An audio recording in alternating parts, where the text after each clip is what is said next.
আমরা জানি এবং আমরা প্রত্যাশা করি ইনশাআল্লাহ নির্বাচনের আগেই পে স্কেলের গেজেট হবে। এটা আমরা সম্পূর্ণ আশাবাদী, শতভাগ আশাবাদী। পে স্কেল ডিসেম্বর মানে নির্বাচনের আগে পে স্কেলের গেজেট হবে ইনশাআল্লাহ। কেননা আমাদের প্রধান অর্থ উপদেষ্টা মহোদয়, আমাদের মাননীয় প্রধান উপদেষ্টা মহোদয় কিন্তু এখনো পে স্কেলের বিরুদ্ধে বা নেগেটিভ কোনো কথা বলেনি।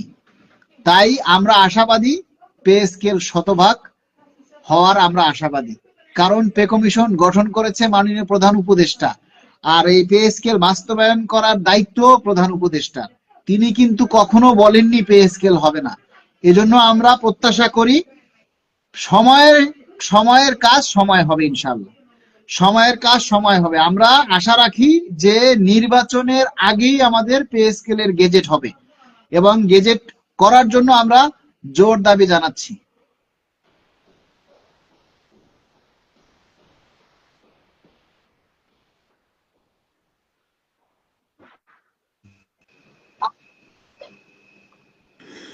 হুম, সালামু আলাইকুম। হ্যাঁ, ওয়ালাইকুম সালাম। ভাইয়া কেমন আছেন? জি, আলহামদুলিল্লাহ ভালো ভাইয়া। কোথা আলহামদুলিল্লাহ। থেকে লাইভে যুক্ত হয়েছেন একটু পরিচয় দিয়ে কথা বলুন। যে আমি ডিফেন্সের লোক, কিছু এই জন্য কিছু ইয়ে আছে, রেস্ট্রিক্টেড কিছু বিষয় আছে, সেই জন্য চেহারাও আচ্ছা, দেখাইতে ঠিক পারছি আছে, না। তাহলে আপনি কথা বলেন, ফেইজে আসতে হবে না। জি, আলহামদুলিল্লাহ। এখন আপনি অনেক কষ্ট করতেছেন, জানতেছেন, আমরাও সেইগুলো দেখতেছি, বুঝতেছি, কিন্তু ভাই আমরা মন থেকে অনেক কিছু করতেছি, বাট চাইলে সশরীরে আমরা অনেক কিছু করতে পারতেছি না বা করা সম্ভব হচ্ছে না, কিন্তু সাপোর্ট আছে, সেটা আশা সেটা করি আমরা জানেন। জানি যে না, সবকিছু আসলে আপনাদের পক্ষে করা সম্ভব না, বা আপনাদের হাত পা বাঁধা আছে, একটা নিয়মতান্ত্রিকের মধ্যে থাকে, এটা আমি সব সময় বলি। হুম, জি ভাই, সেইটাই। আর আপনাদের এগুলো আমরা দেখি, আমরা কলিকেরা আপনার লাইভ ভিডিও বা কমেন্টস অনেকগুলো দেখি।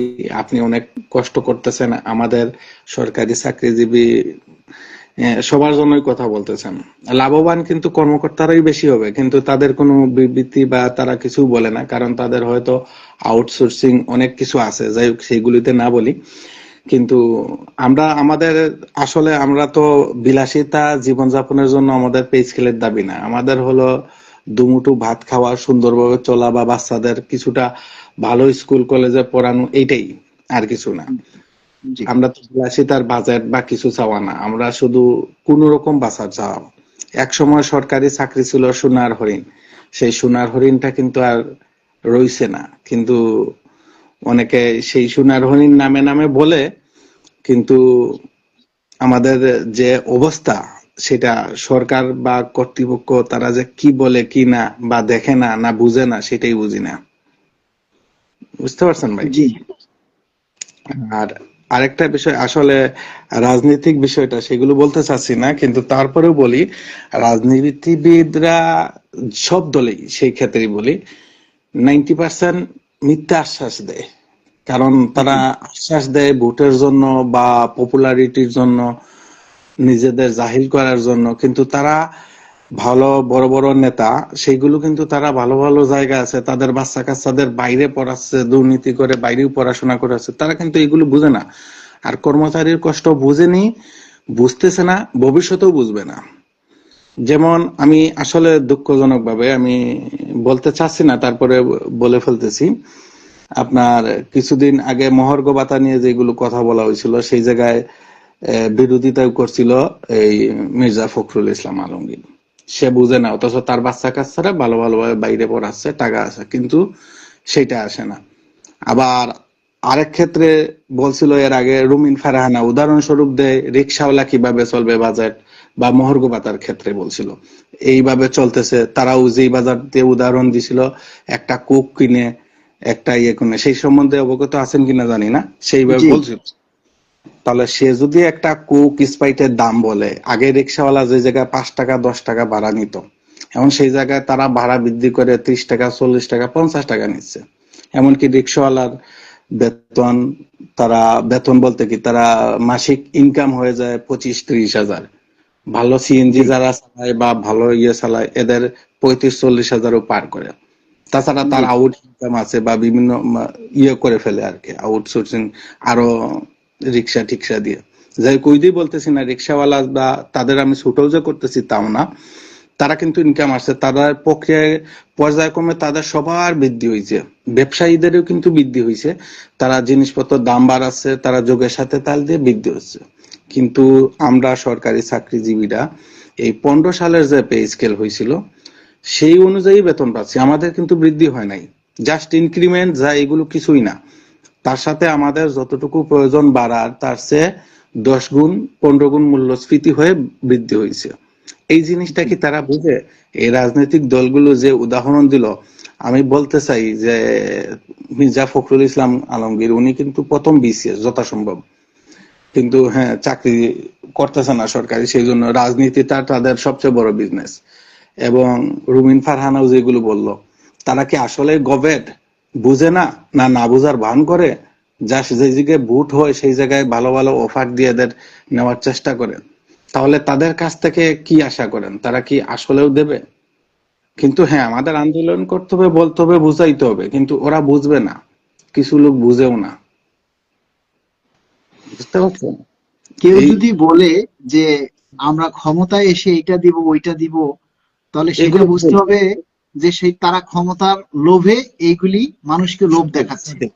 এই বলতেছি, যারা যারা প্রকৃতপক্ষে দেশ দেওয়া দরদি কর্মচারী বান্ধব, তারা কখনো এই কথা বলবে না, তারা বলবে এখন দরকার এখন দিতে হবে। সঠিক আপনি সঠিক। আমি জানেন, আমি এখানে একটা কথা বলতে চাই যে ডক্টর শফিকুল ইসলাম মাসুদ, আমার নির্বাচনী এলাকা বাউফল, তিনি যেখানেই যায় সেখানে একটা রাস্তা যদি সংস্কার করা দরকার হয় তিনি তখন সাথে সাথে ওইখানে বসে কর্তৃপক্ষকে ফোন দেয়, এবং সেটা আমরা লাইভে দেখি। ওখানে বসে ফোন দেয় এটা এখন ঠিক করতে হবে, ওটাই এখন নষ্ট এখন ঠিক করতে হবে। উনি কিন্তু বলে না যে আমি ক্ষমতায় এসে ঠিক করে দিব। উনি সঠিক। বলে আমি ক্ষমতায় আসবো কি আসবো না সেটা জানি না, আমার এই কাজ এখন করতে হবে, এখন করে দিবেন, 2 দিনের মধ্যে সেই কাজ হয়ে যায়। এটা হইল নেতৃত্ব। এইটাই হলো নেতৃত্ব, এইটা হলো অরিজিনালি নেতা, বা এরা ভালো চায়। আমরা কি করলে কি পাবো, ক্ষমতায় গেলে এই করব সেই করব। আগে তো যেই যায় ক্ষমতায় আগে তো চেষ্টা করবে নিজের দলের নিজের পকেটের যারা শ্রম দিচ্ছে তাদের পকেট ভরার। আমাদের কি করবে? আর আমার মনে হয় ভাই, আমার ক্ষুদ্র জ্ঞানে যতটুকু মনে হয়, কোন দলীয় সরকার গেলে তখন সহজে দেবে না। মিনিমাম 5 বছরের হয়তো লাস্টের দিকে হইলে হইতে পারে, তাও 5 or 10% সম্ভাবনা। কারণ হলো প্রথম দিকে দেবে না, তারা দল গুছাবে, তারা বলবে তাদের পকেট গুছাবে, বিভিন্ন আরেকটা সংস্কার করবে, তাদের দলীয় লোকদেরকে সেটেল করবে, কোনখানে কোন লোক সেটেল করলে ভালো করে খাওয়া যাবে, কোন জায়গায় সঠিক। কোন লোক দিলে দিলে তাদের পক্ষের কাজ করতে পারবে, এগুলি তারা সেট আপ করবে। এইগুলো সেট আপ করবে। আর তাছাড়া যাদের শ্রম কর দিছে দলীয় লোক, তাদের নেতা কর্মীদের তো কিছু আছে, তাদের ইয়ে করবে।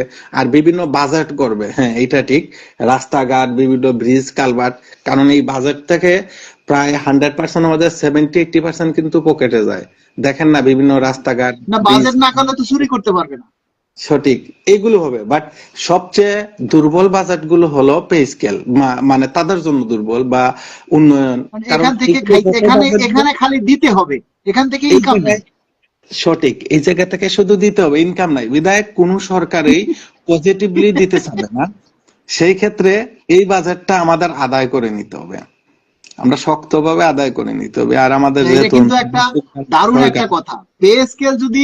পে হ্যাঁ স্কেলটা যদি একটা প্রকল্প হইতো, একটা ব্রিজ সেতু হইতো, তাহলে এটা বানানোর জন্য দেখতেন সকল রাজনৈতিক দল টেন্ডার লাগাইতো যে আমরা এটা টেন্ডার নিয়ে আমরা এটা করে দিব। কিন্তু এটা তো আমরা সেবা যদি খাত, আমরা এটা যদি তো হইলো নিষেধ, সেবা খাত।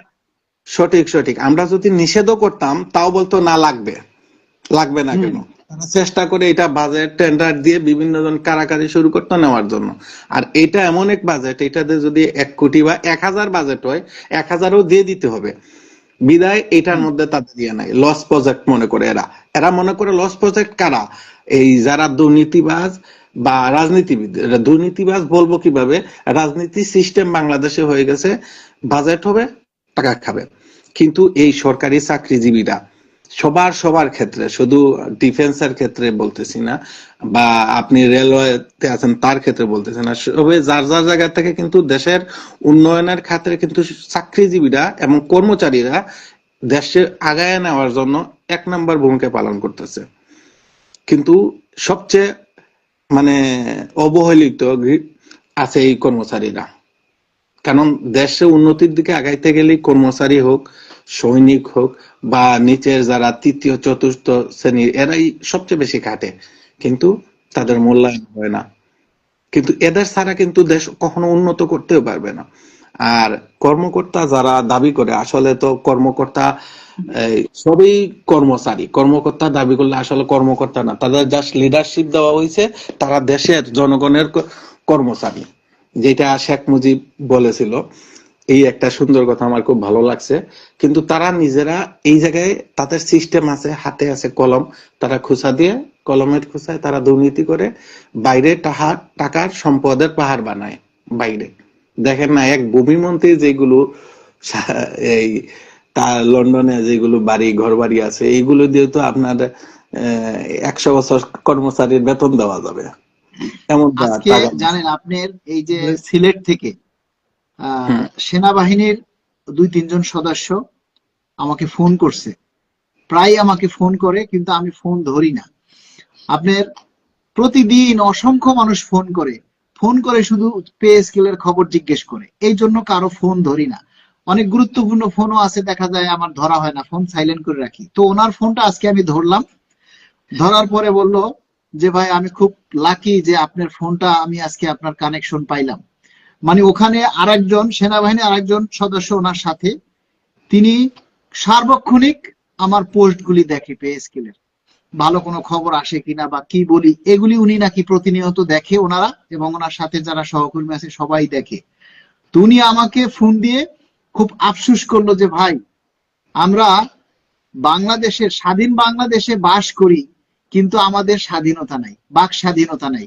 আমরা আমাদের পেটের ক্ষুধার কথা, আমরা আমাদের নিজের দাবির কথা আমরা প্রকাশ করতে পারি না, আমরা বলতে পারি না।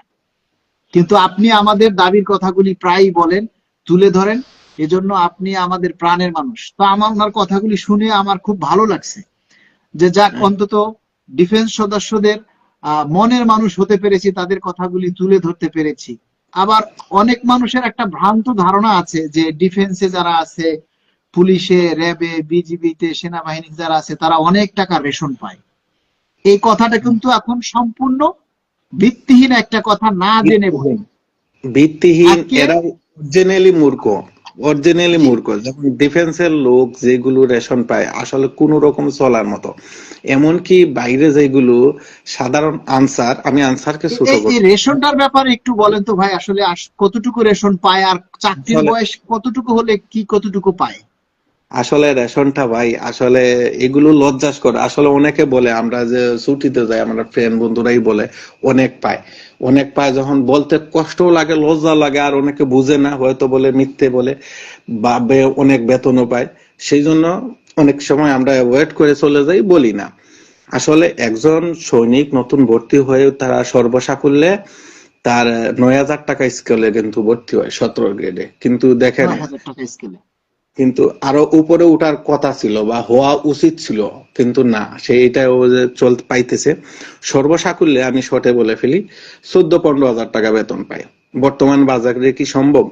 এমনকি আমি আপনার কথার ভিত্তিতে বলে ফেলতেছি, আসলে সেটা আমার বলা উচিত ছিল না। তারপরে আরেকটা বলি, এই ট্রেনিং সেন্টারেও কিছুদিন আগে প্রায় 1,000-1,500 ট্রেনিং করতেছে একটা ট্রেনিং সেন্টারে, প্রায় 15-20 জন চাকরি ছেড়ে দিছে বা করবে না। তারাও যে খুব ভালো ফ্যামিলি, মানে উচ্চবিত্ত তাও না। তার বাবা, আমি কথা বলছিলাম, বাবা ভ্যান চালায়, একজন রিক্সা চালায়, একজন মুদি দোকানদার। তারা বলতেছে এই 15-20 হাজার, 15,000 বেতন পাবো, আমার 20,000-এ যাইতে আমার লাগবে আরো 4-5 বছর। হুম। 20,000 বেতন চাই, তাহলে আমি কি করব? আমার ভ্যান চালাইলে, মুদির দোকানে থাকলে আমি 30-40 হাজার টাকা ইনকাম করতে পারি, তাহলে কেন করবো?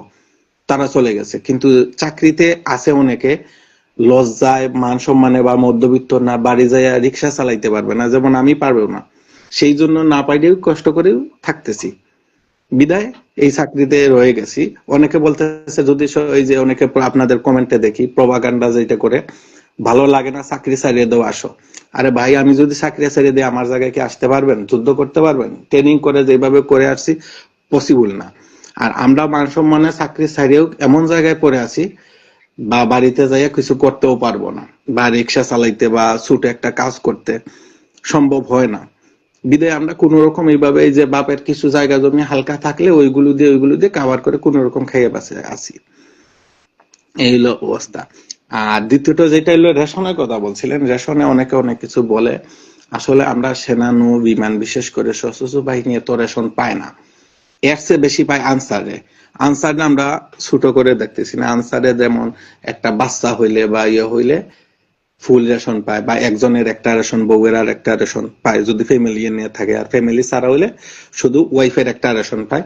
এক রেশনে চাউল ডাউল চিনি এইগুলো মিলিয়ে বর্তমান বাজার মূল্যে 1200 বা 1300 টাকা আসে একজনের রেশন। আনসারের যদি সদস্য সর্বোচ্চ সে 3 জনের রেশন নিতে পারবে, এর বেশি পারবে না। বাহিনী যেটা আগে ছিল 2 জনের, তাহলে 3 জনে মনে করেন 3000 টাকা। কিন্তু সেনাবাহিনীর ক্ষেত্রে আলাদা।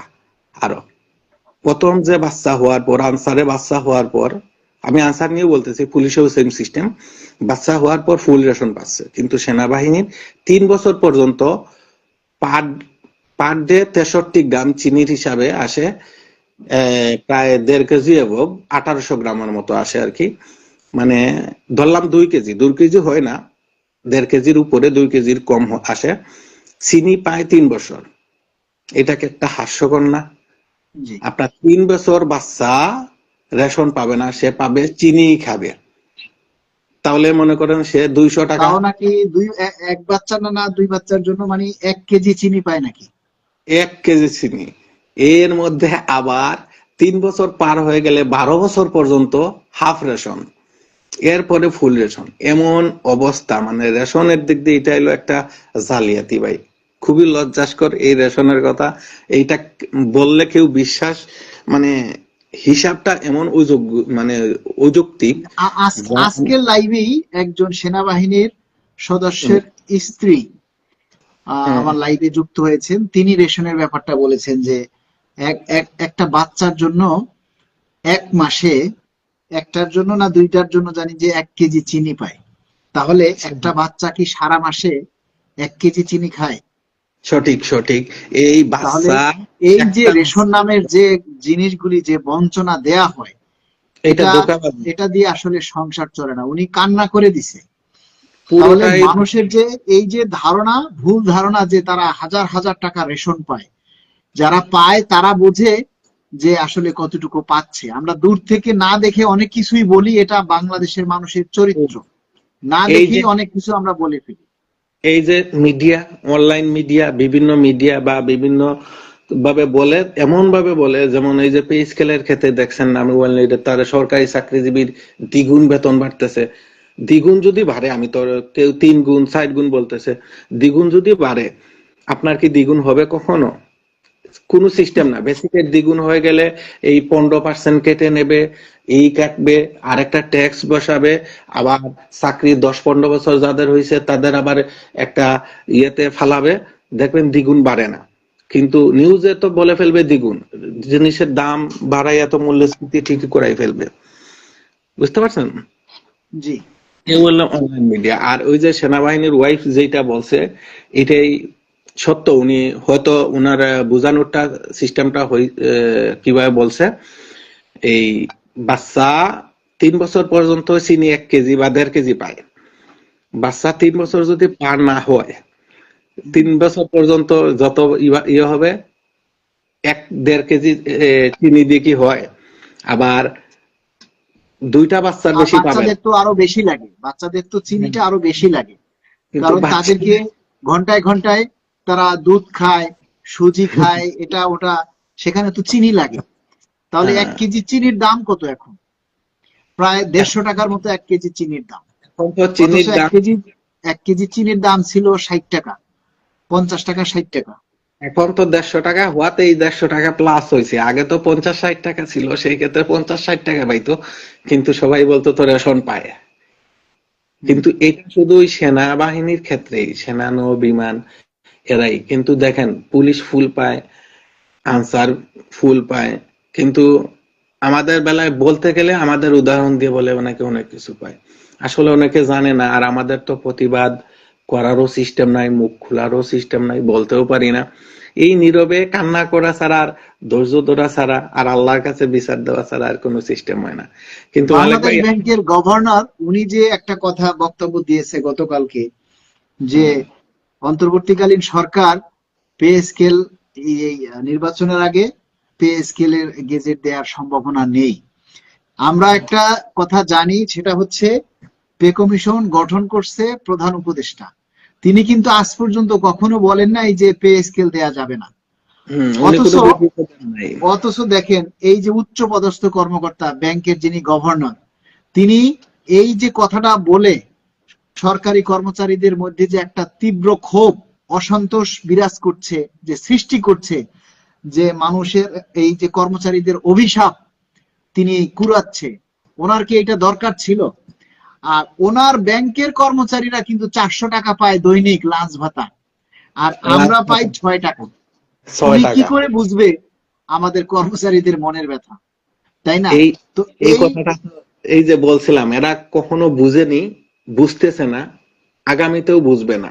এরা এই বক্তব্যটা দেওয়ার উদ্দেশ্যটা কি জানেন? ফুল রিজনটা এই হলো, কোনো অদৃশ্য কোনো দলকে খুশি করা। হ্যাঁ, যে দলই আসুক, জামাত আসুক বা বিএনপি আসুক, কারণ তারা আসার পর দেবে, মানে তাদেরকে এক ধরনের চামচামি করে ফেললো। সে তার নিশ্চয়ই যুক্তি, কোনো একটা রাজনৈতিক দলের দোসর সে, কোনো সে একটা রাজনৈতিক দলকে খুশি করার জন্যই তিনি এই বক্তব্যটা এই দিয়েছেন। এখন এইগুলো বক্তব্য সারা এইটাই। দেশের মানুষকে বলতেছি, সকল কর্মচারীদেরকে বলতেছি, আপনারা এর তীব্র নিন্দা জানাবেন এবং প্রতিবাদ জানাবেন, যাতে সামনের দিনে, আগামী দিনে কেউ আর পে স্কেলের বিরুদ্ধে কথা বলার সাহস না পায়। সেটাই ভাই, সেটাই। আর আপনি যেরকম এই আপনার নিউজ গুলো বা লাইভ কমেন্টস গুলো আমরা দেখি, আমাদের কলিগ ম্যাক্সিমাম আমরা কম বেশি অনেক জায়গায় ছিলাম, আছি, যেমন সেনা, নৌ, বিজিবি, পুলিশেও অনেক জায়গায় আমরা একসাথেও ডিউটি ক্ষেত্রে দেখি। ম্যাক্সিমাম আপনি, আপনাকে সবাই ভালোবাসে ডিফেন্সের ক্ষেত্রে, সেনা, নৌ, বিমান, পুলিশ, বিজিবি সবাই। আপনি যেভাবে কথা বলেন, এমনকি উচ্চপদের অফিসাররাও যারা অনেস্ট অনেক আছে, ম্যাক্সিমাম কিন্তু আমরা ডিফেন্সের অফিসাররাও এই আপনাদের আন্দোলন কথাবার্তার দিকে, আপনাদের এগুলো ফলো করে দেখে, হয়তো বলতে পারে না, আমরা হয়তো তারপরে মুখ টুক ঢাইকে তাও কিছু বলি। আপনারা পজিটিভলি মন থেকে সাপোর্ট করতেছে, আপনারা কিছু যদি করতে পারেন বা কিছু বলেন, তাও হয়তো আমরা কিছু পাবো। যারা অনেস্টলি চাকরি করে, দুর্নীতি করে না বা করার সিস্টেমও নাই, তাদের জন্য কিন্তু বড় উচ্চ লেভেলের কর্মকর্তা, তাদের কিন্তু চলাটা হিমশিম হয়ে যাচ্ছে বর্তমান যে অবস্থা। জি, এই স্কেলটা আমার মনে হয় ওয়ার্ল্ডের মধ্যে সর্বনিম্নেই আছি আমরা, আমাদের বাংলাদেশ বর্তমানে কর্মচারীদের সর্বনিম্ন স্কেলে আছি।